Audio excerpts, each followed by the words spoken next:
नमस्कार, KP news के bulletin में आपका स्वागत है। मैं हूं पूजा आपके साथ। चलिए शुरू करते हैं आज की खबरों का सिलसिला। उससे पहले एक नजर आज की सुर्खियों पर डालते हैं। इधर कांग्रेस जिला इकाई कार्यालय में नाड़ प्रभु केम्पेगौड़ा की जयंती मनाई गई। दूध की कीमतों में और बढ़ोतरी होनी चाहिए थी, शिव कुमार।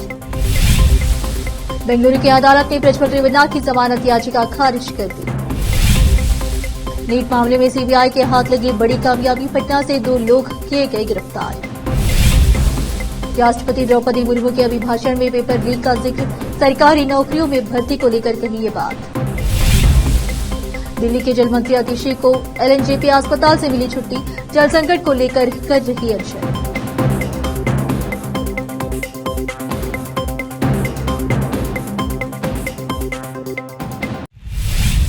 समाचारों का सिलसिला शुरू करते हुए देखते हैं समाचार विस्तार से। गुरुवार को शहर के शिवनगर कॉलोनी में रहे कांग्रेस जिला कार्यालय में नाड़ प्रभु केम्पेगौड़ा की जयंती मनाई गई। केम्पेगौड़ा के चित्र का पूजन एवं माल्यार्पण कर सम्मान किया गया। केपीसीसी के उपाध्यक्ष जॉन फेस्ले, महासचिव शंकर तुड्डी, जिला इकाई के महासचिव दत्तात्रेय मुले, नेता गोवर्धन राठौड़, परवेज कमार, सोमनाथ कनगुड़े, शरणप्पा शर्मा, उदय कुमार मुड़े और अन्य उपस्थित थे। कर्नाटक के उप मुख्यमंत्री डीके शिवकुमार ने कहा कि अन्य राज्यों में दूध की कीमतें कर्नाटक की तुलना में अधिक है और कीमतों में और वृद्धि होनी चाहिए। उप मुख्यमंत्री ने कहा, कर्नाटक मिल्क फेडरेशन केएमएफ का फैसला किसानों के हित में है। दूसरे राज्यों में दूध की कीमतें कर्नाटक से ज्यादा है। केएमएफ को भी अपना अस्तित्व बनाए रखना है। यह किसानों का है। कीमतों में और बढ़ोतरी होनी चाहिए थी, क्योंकि हम दूसरे राज्यों की तुलना में इसे कम कीमत पर बेच रहे हैं।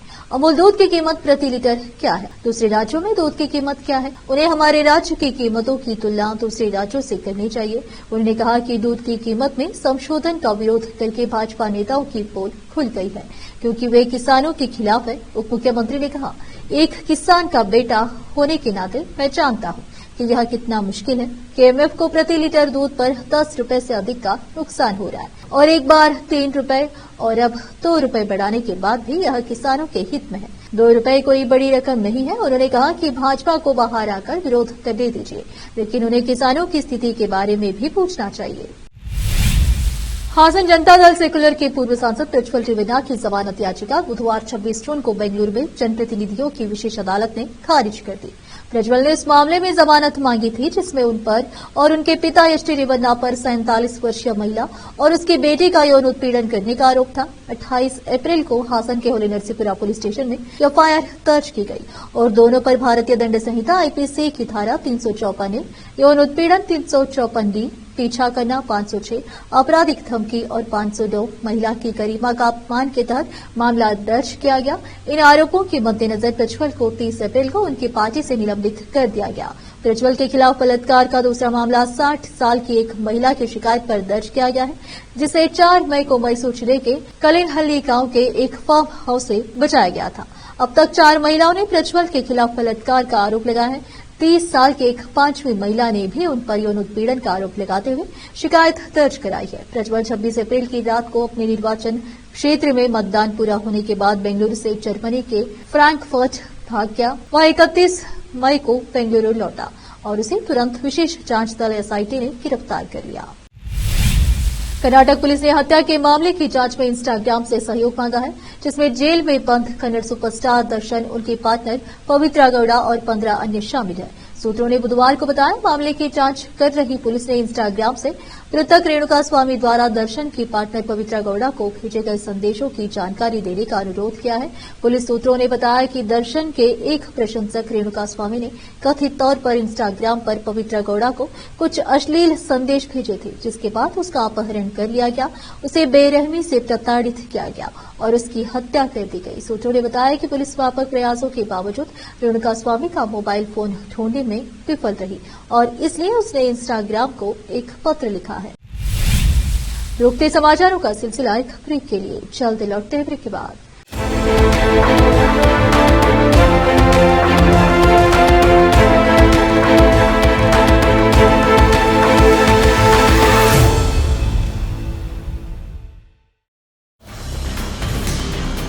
हिंदुस्तान के हर कोने में हम हैं मौजूद। 24 घंटे हालात पर गहरी नजर, खबरों से जुड़े चुपते सवालात, और आपको दिखाता है धार्मिक, सामाजिक, राजनीतिक, लोकल और इंटरनेशनल न्यूज की सबसे बेहतर कवरेज, जो आपको रखती है हर पल बाखबर। देश और दुनिया भर की खबर के लिए देखते रहें केपी न्यूज 24/7। ब्रेक के बाद आपका स्वागत है। आइए देखते हैं देश के अन्य समाचार। नीट मामले की जांच कर रही सीबीआई की टीम ने पटना में गिरफ्तारी की है। दरअसल सीबीआई की टीम ने पटना से 2 लोगों को गिरफ्तार किया है। गिरफ्तार आरोपियों के नाम मनीष, प्रकाश और आशुतोष कुमार है। आशुतोष छात्रों के लिए सेफ हाउस की व्यवस्था कर रहा था और मनीष प्रकाश वहां अभ्यर्थियों को लर्न प्ले स्कूल ले जाता था। जानकारी के मुताबिक मनीष प्रकाश छात्रों को अपनी गाड़ी में लाने और ले जाने का काम करता था। वहीं आशुतोष के घर में छात्रों को रुकवाने की व्यवस्था की जाती थी। बता दें कि अब तक नीट परीक्षा मामले की जांच कर रही सीबीआई की टीम ने पहली गिरफ्तारी की है। दोनों को अब सीबीआई ने कोर्ट में पेश कर दिया है। बता दें कि फिलहाल के लिए नीट यूजी परीक्षा को रद्द नहीं किया गया। बीते दिनों केंद्रीय शिक्षा मंत्री धर्मेंद्र प्रधान ने प्रेस कॉन्फ्रेंस कर कहा था कि नेशनल टेस्टिंग एजेंसी में बदलाव की संभावना है। साथ ही नीट यूजी परीक्षा को फिलहाल के लिए रद्द नहीं किया जा रहा है। उन्होंने अभिभावकों और छात्रों को आश्वस्त किया कि किसी भाई छात्र के साथ गलत नहीं होने दिया जाएगा। किसी भी छात्र के भविष्य के साथ केंद्र सरकार खिलवाड़ नहीं करने वाली है। बता दें कि इस प्रेस कॉन्फ्रेंस के बाद नीट पीजी परीक्षा को रद्द कर दिया गया था। राष्ट्रपति मुर्मू ने गुरुवार को संसद के दोनों सदनों की संयुक्त बैठक को संबोधित करते हुए पेपर लीक की घटनाओं का जिक्र किया। राष्ट्रपति ने कहा कि सरकार पेपर लीक की हालिया घटनाओं की निष्पक्ष जांच के लिए प्रतिबद्ध है। दोषियों को कड़ी सजा दिलाई जाएगी। इससे पहले भी हमने विभिन्न राज्यों में पेपर लीक होते हमने देखा है। इसके लिए दलगत राजनीति से ऊपर उठकर संसद द्वारा एक सख्त कानून बनाने की जरूरत है। राष्ट्रपति द्रौपदी मुर्मू का कहना है कि यह सुनिश्चित करने के लिए सरकार का निरंतर प्रयास है कि देश के युवाओं को अपनी प्रतिभा प्रदर्शित करने का पर्याप्त अवसर मिले। राष्ट्रपति ने कहा कि सरकारी नौकरियों में भर्तियों और परीक्षाओं में रुकावट आए ये उचित नहीं है। इसमें शुचिता और पारदर्शिता बेहद जरूरी है। उन्होंने कहा कि संसद ने भी परीक्षा में गड़बड़ी करने वालों के खिलाफ एक कड़ा कानून बनाया है। सरकार परीक्षा कराने वाली संस्थाओं, उनके कामकाज के तरीके और परीक्षा प्रक्रिया में सुधार करने की दिशा में काम कर रही है। 18वीं लोकसभा में पहली बार संसद के दोनों सदनों की संयुक्त बैठक को संबोधित करते हुए मुर्मू ने कहा कि उनकी सरकार देश के युवाओं को बड़े सपने देखने और उन्हें साकार करने में सक्षम बनाने के लिए माहौल तैयार करने का काम कर रही है। दिल्ली की मंत्री अतिशी को आज यानी गुरुवार सुबह एलएनजेपी अस्पताल से छुट्टी दे दी गई। अतिशी की तबीयत अनशन के दौरान बिगड़ गई थी, जिसके बाद उन्हें अस्पताल में भर्ती कराया गया। दिल्ली में जल संकट के खिलाफ अनशन पर थी। अस्पताल प्रशासन ने बताया कि अतिशी को सुबह 10:30 पर अस्पताल से छुट्टी दी गई है। आम आदमी पार्टी के नेता एवं दिल्ली की जल मंत्री अतिशी भारतीय जनता पार्टी भाजपा शासित हरियाणा से दिल्ली के हिस्से का पानी दिए जाने की मांग को लेकर अनिश्चितकालीन अनशन पर बैठी थी। बता दें कि अनशन कर रही अतिशी की तबीयत 5वें दिन बिगड़ने लगी और उनके ब्लड शुगर का स्तर गिरने के कारण उन्हें अस्पताल में भर्ती कराया गया। उन्हें शुरुआत में अस्पताल के आईसीयू में एडमिट कराया गया था, लेकिन बाद में हालत में सुधार होने पर उन्हें सामान्य वार्ड में शिफ्ट कर दिया गया। बीते दिन यानी बुधवार को समाजवादी पार्टी के अध्यक्ष अखिलेश यादव और मार्क्सवादी कम्युनिस्ट पार्टी की नेता वृंदा कारत ने अस्पताल में अतिशी से मुलाकात की थी। अतिशी के मुताबिक दिल्ली के निवासी जल संकट से जूझ रहे हैं, क्योंकि हरियाणा रोजाना 100 मिलियन गैलन एमजीडी पानी नहीं छोड़ रहा है। बता दें कि अतिशी ने 22 जून से अपनी अनिश्चितकालीन भूख हड़ताल शुरू की थी। आज से महाराष्ट्र विधानसभा के मानसून सत्र की शुरुआत हो गई है। आज पहले दिन ही सदन में जाने से पहले 2 विपक्षी नेताओं की बड़ी अनोखी मुलाकात हुई। महाराष्ट्र के उप मुख्यमंत्री देवेंद्र फडणवीस और शिवसेना यूबीटी के प्रमुख उद्धव ठाकरे की गजब की मुलाकात हुई, जिसकी शायद उन्हें भी उम्मीद नहीं होगी। दरअसल विधान परिषद के सभागृह में जाते हुए दोनों की मुलाकात हुई, जिसका एक वीडियो भी सामने आया है। वीडियो में दोनों एक साथ एक ही लिफ्ट से जाते हुए नजर आए। आइए आपको विस्तार से बताते हैं कि वीडियो में क्या नजर आया। महाराष्ट्र विधानसभा के मानसून सत्र का आज पहला दिन है और आज ही सदन में जाते हुए उप मुख्यमंत्री देवेंद्र फडणवीस और विपक्षी नेता उद्धव ठाकरे की मुलाकात हो गई। दरअसल उद्धव ठाकरे विधान परिषद में जाने के लिए लिफ्ट के पास पहुंचे तो वहां पहले से ही देवेंद्र फडणवीस खड़े होकर लिफ्ट के आने का इंतजार कर रहे थे। इस दौरान दोनों की मुलाकात हुई और फिर दोनों एक साथ खड़े होकर लिफ्ट का इंतजार करने लगे। इस दौरान दोनों के बीच बातचीत भी हुई। जो वीडियो सामने आया है उसमें दोनों एक साथ खड़े होकर बातचीत करते हुए नजर आ रहे हैं। इसके बाद जब लिफ्ट आ जाती है तो दोनों एक ही लिफ्ट में साथ में जाते हुए भी नजर आए।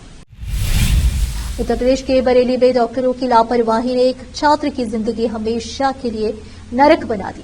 छात्र के अबॉर्शन के दौरान डॉक्टरों ने उसका गर्भाशय निकाल दिया, जिससे छात्रा की हालत और ज्यादा बिगड़ गई।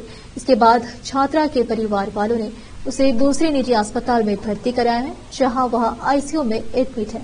दरअसल फतेहगंज पूर्वी थाना क्षेत्र की रहने वाली छात्रा बीए फाइनल ईयर की पढ़ाई कर रही है।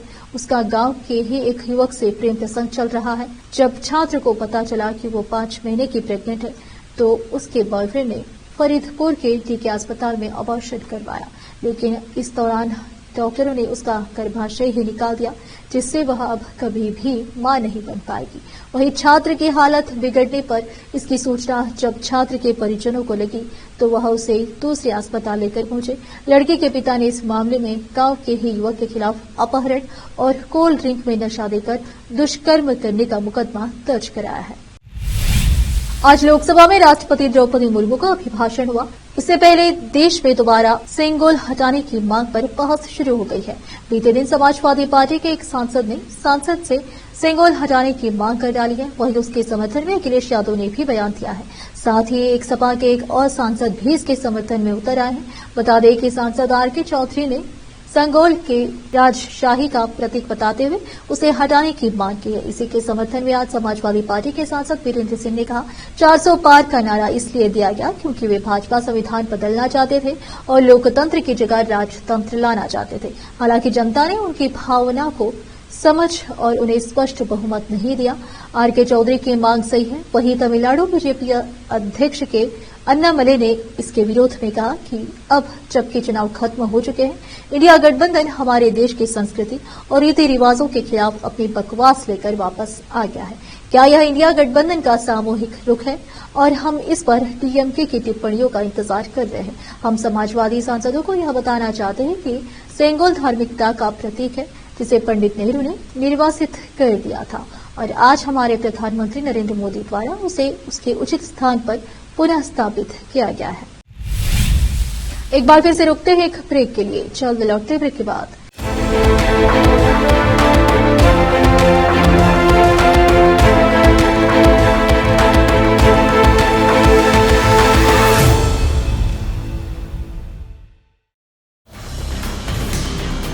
हिंदुस्तान के हर कोने में हम हैं मौजूद। 24 घंटे हालात पर गहरी नजर, खबरों से जुड़े चुपते सवालात और आपको दिखाता है धार्मिक, सामाजिक, राजनीतिक, लोकल और इंटरनेशनल न्यूज की सबसे बेहतर कवरेज, जो आपको रखती है हर पल बाखबर। देश और दुनिया भर की खबर के लिए देखते रहें केपी न्यूज 24/7। ब्रेक के बाद आपका स्वागत है। आइए अब देखते हैं अंतर्राष्ट्रीय समाचार। रूस के कोमी में भयानक रेल हादसा हुआ है। यहाँ एक यात्री ट्रेन के 9 डिब्बे पटरी से उतर गए। हादसे में 70 से अधिक लोगों के घायल होने की खबर है। घायलों में 7 की हालत गंभीर बताई जा रही है। फिलहाल हादसे में किसी की मौत की पुष्टि नहीं हुई है। यात्री ट्रेन उत्तर पूर्वी कोमी में वोरकुटा से नोवोरोसिस्क के ब्लैक सी बंदरगाह जा रही थी। दोनों जगहों के बीच की दूरी 5000 किलोमीटर है। हादसे का शिकार हुई रेल का नाम ट्रेन 511 है। रेलवे अधिकारियों के मुताबिक हादसा बुधवार शाम करीब 6:12 पर स्थानीय समय इंटा शहर के पास हुआ। रूसी रेलवे ने टेलीग्राम पर कहा कि आपातकालीन सेवाएं घटनास्थल पर भेज दी गई है। यात्रियों की सहायता के लिए उपाय किए जा रहे हैं। पीड़ितों के बारे में जानकारी जुटाई जा रही है। इस रूट पर रेल यातायात निलंबित कर दिया गया है। ट्रेन के कुल 14 डिब्बे थे, जिनमें 232 यात्री सवार थे। रूसी रेलवे के मुताबिक ट्रेन के पटरी से उतरने का कारण हाल ही में हुई भारी बारिश हो सकती है। रेलवे ने पटरी से उतरने की घटना की जांच के लिए एक टास्क फोर्स का भी गठन किया है। 2 रिकवरी ट्रेनें घटनास्थल पर भेजी गई है। अमेरिका और रूस के रिश्तों में तनाव बना हुआ है। अमेरिका और उसके सहयोगी यूरोपीय देश यूक्रेन की हर तरह से मदद कर रहे हैं, जिसे लेकर रूस चेतावनी भी दे चुका है। इस बीच बीजिंग में अमेरिकी राजदूत निकोलस बर्न्स ने कहा कि यूक्रेन पर हमले में चीन द्वारा रूस को मिसाइल तथा अन्य हथियारों के रूप में तकनीकी मदद देना एक बड़ी गलती है। चीन के वित्तीय केंद्र शंघाई में दिए गए भाषण में बर्न्स ने यह भी कहा कि रूस का हमला तीसरे साल में प्रवेश कर गया है और यह यूरोप में अस्तित्व का संकट बन गया है। अमेरिकी राजदूत बर्न्स ने कहा, हमारा मानना है कि इस भयानक युद्ध के लिए रूस रक्षा औद्योगिक आधार को सुदृढ़ और मजबूत करने के लिए हजारों की संख्या में चीनी कंपनियों को रूस को इतने सारे घटक प्रौद्योगिकी घटक माइक्रो प्रोसेसर और नाइट्रो सेलुलोज भेजने की अनुमति देना एक बड़ी गलती है। उन्होंने कहा कि चीन निष्पक्ष नहीं है, बल्कि इस युद्ध में उसने प्रभावी रूप से रूस का पक्ष लिया है। फिर से एक नजर सुर्खियों पर। इधर कांग्रेस जिला इकाई कार्यालय में नाड़ प्रभु केम्पेगौड़ा की जयंती मनाई गई। दूध की कीमतों में और बढ़ोतरी होनी चाहिए थी, शुक्रवार। बेंगलुरु की अदालत ने प्रज्वल रेवन्ना की जमानत याचिका खारिज कर दी।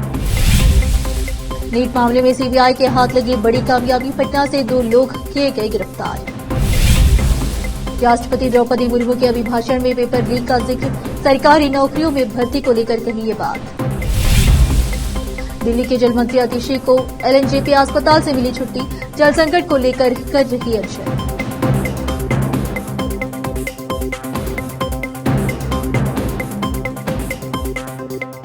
केबी न्यूज के बुलेटिन में आज इतना ही। आप देख रहे थे हमारा चैनल केबी न्यूज 24/7। धन्यवाद।